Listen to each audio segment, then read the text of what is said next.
welcome back to my channel Fain Maths Classes. So ഇന്നത്തെ ക്ലാസ്സിൽ നമ്മൾ പഠിക്കാൻ പോകുന്നത് തേർഡ് ചാപ്റ്റർ അണ്ടർസ്റ്റാൻഡിങ് ക്വാഡ്രിലാറ്ററൽസിലെ എക്സാമ്പിൾ നമ്പർ 1 ആണ്. അപ്പോൾ എൻ്റെ ചാനൽ കാണുന്നവർ സബ്സ്ക്രൈബ് ചെയ്യാനും ലൈക്ക് ചെയ്യാനും കമൻറ്റ് ചെയ്യാനും മാക്സിമം ഷെയർ ചെയ്ത് സപ്പോർട്ട് ചെയ്യാനും മറന്നു പോകരുത്. ഓക്കെ, അപ്പോൾ നമ്മുടെ ഫസ്റ്റ് എക്സാമ്പിൾ ക്വസ്റ്റ്യൻ ഇതാണ്, find measure X in figure. അതായത് ഈ എക്സിൻ്റെ വാല്യൂ കണ്ടുപിടിക്കാനാണ് നമ്മളെടുത്ത് പറഞ്ഞിരിക്കുന്നത്. ഓക്കെ, അപ്പോൾ നമുക്കറിയാം ഇതൊരു പോളിഗൺ ആണ്. പോളിഗണിൻ്റെ എക്സ്റ്റീരിയർ ആംഗിൾസിൻ്റെ സം എപ്പോഴും എത്രയായിരിക്കും എന്നറിയാവോ? 360 ഡിഗ്രി ആയിരിക്കും. ഓക്കെ, എന്താ മക്കൾസ് ഈ എക്സ്റ്റീരിയർ ആംഗിൾസ് എന്ന് പറയുന്നത്? അതായത് ഈ പോളിഗണിൻ്റെ ഔട്ട്സൈഡുള്ള ആംഗിൾസിനെയാണ് നമ്മൾ എക്സ്റ്റീരിയർ ആംഗിൾസ് എന്ന് പറയുന്നത്. അതായത് 90, 50, 110, എക്സ് ഇതൊക്കെ എന്താണ്? എക്സ്റ്റീരിയർ ആംഗിൾസ് ആണ്. ഇപ്പോൾ ഇതേ മിസ് ഇവിടെ ഒരു ട്രയാങ്കിൾ വരച്ചു. ഓക്കെ, ഇതിൻ്റെ ഉള്ളിലുള്ള ഈ ആംഗിൾസിനെ നമ്മൾ വിളിക്കുന്ന പേരെന്താണെന്ന് അറിയാവോ? Interior angles. ഓക്കെ, ഇനി ഇതിന് ഔട്ട്സൈഡ് ഇതേപോലെ ആംഗിൾ വന്നാൽ ഇതിനെ നമ്മൾ എന്തെന്ന് വിളിക്കും? എക്സ്റ്റീരിയർ ആംഗിൾ എന്ന് വിളിക്കും. മനസ്സിലായോ? ഇപ്പോൾ ഇൻറ്റീരിയർ ആംഗിൾ എന്താണ്, അതേപോലെ എക്സ്റ്റീരിയർ ആംഗിൾ എന്താണെന്നുള്ളത് ക്ലിയർ? അപ്പം ഒരു പോളിഗണിൻ്റെ ഔട്ട്സൈഡുള്ള ആംഗിൾസിനെയാണ് നമ്മൾ എക്സ്റ്റീരിയർ ആംഗിൾസ് എന്ന് വിളിക്കുന്നത്. ഇപ്പോൾ ഇത് ട്രയാങ്കിൾ അടിക്കുകയാണെങ്കിൽ അതിൻ്റെ പുറത്തുള്ള ഈ ആംഗിളിനെ നമ്മൾ എന്തെന്ന് വിളിക്കുന്നു? എക്സ്റ്റീരിയർ ആംഗിൾ എന്ന് വിളിക്കുന്നു. അതിൻ്റെ അകത്തുള്ളതിനെ നമ്മൾ എന്തെന്ന് വിളിക്കുന്നു? ഇൻറ്റീരിയർ ആംഗിൾ എന്ന് വിളിക്കുന്നു. ഇപ്പോൾ മനസ്സിലായ എക്സ്റ്റീരിയർ ആംഗിൾ എന്താണെന്ന്? അപ്പം ഇങ്ങനെയുള്ള ഈ ഒരു എക്സ്റ്റീരിയർ ആംഗിൾസിൻ്റെ സം എപ്പോഴും എത്രയായിരിക്കും? 360 ഡിഗ്രി. നമുക്കതൊന്ന് ഇവിടെ എടുത്ത് എഴുതി വയ്ക്കാവേ. Sum of measures of external angles, external or exterior angles. Okay, നമുക്ക് exterior എന്ന് എഴുതാം. Exterior angles of any polygon is 360 degree. ഇതെൻ്റെ മക്കൾസ് പഠിച്ചു വെക്കേണ്ടതാണ് കേട്ടോ.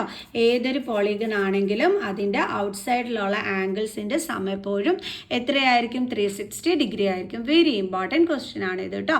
ഓക്കെ, അപ്പോൾ നമ്മുടെ എക്സ്റ്റീരിയർ ആംഗിൾസ് എന്തൊക്കെയാണ്? എക്സ് ഉണ്ട്, ദെൻ 90 ഉണ്ട്, 50 ഉണ്ട്, 110 ഉണ്ട് അല്ലേ? അപ്പോൾ ഇതിൻ്റെ എല്ലാം കൂടി സം എത്രയാണെന്ന് നമ്മൾ പറഞ്ഞത്? 360 ഡിഗ്രി. അപ്പോൾ നിങ്ങൾ എഴുതുന്ന സമയത്ത് നിങ്ങളുടെ ആൻസർ സ്റ്റാർട്ട് ചെയ്യേണ്ടുള്ളത് ഇവിടെ നിന്നാണ്.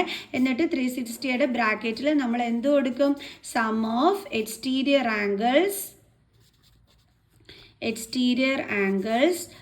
Is 360 degree.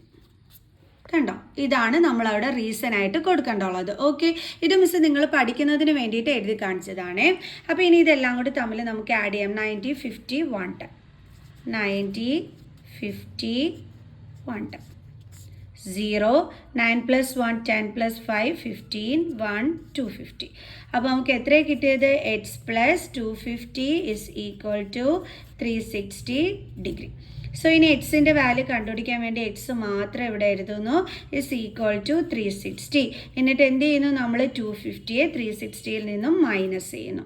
അപ്പോൾ നമുക്ക് എത്ര കിട്ടുന്നതെന്ന് നോക്കാം. 360 മൈനസ് 250. കാരണം ഇവിടെ പ്ലസ് സൈൻ ആണ്, നമ്മൾ ഇപ്പുറത്തോട്ട് കൊണ്ടുവരുമ്പോൾ എന്താകും? മൈനസ് സൈൻ ആകും അല്ലേ? അപ്പോൾ 360യിൽ നിന്നും നമുക്ക് എക്സിൻ്റെ വാല്യൂ കണ്ടുപിടിക്കാൻ വേണ്ടിയിട്ട് 360യിൽ നിന്നും നമ്മൾ 250നെ എന്താണ് ചെയ്യേണ്ടുള്ളത്? മൈനസ് ആണ് ചെയ്യേണ്ടുള്ളത്. അപ്പോൾ 360 മൈനസ് 250, 0, 1, 1. അപ്പോൾ നമുക്ക് എത്രയാണ് കിട്ടിയത്? 110 ഡിഗ്രിയാണ് നമുക്ക് കിട്ടിയത് അല്ലേ?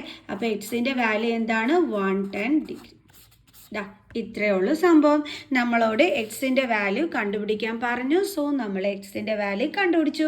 അപ്പോൾ നമ്മൾ അതിനോടൊപ്പം പുതിയൊരു കാര്യം കൂടി പഠിച്ചു. എന്താണ്? ഏതൊരു പോളിഗണിൻ്റെയും എക്സ്റ്റീരിയർ ആംഗിൾസിൻ്റെ സം എപ്പോഴും എത്രയായിരിക്കും? 360 ഡിഗ്രി. Okay, clear? സോ നമുക്ക് അടുത്ത ക്വസ്റ്റ്യനുമായിട്ട് അടുത്ത വീഡിയോയിൽ കാണുന്നത് വരെ ബൈ.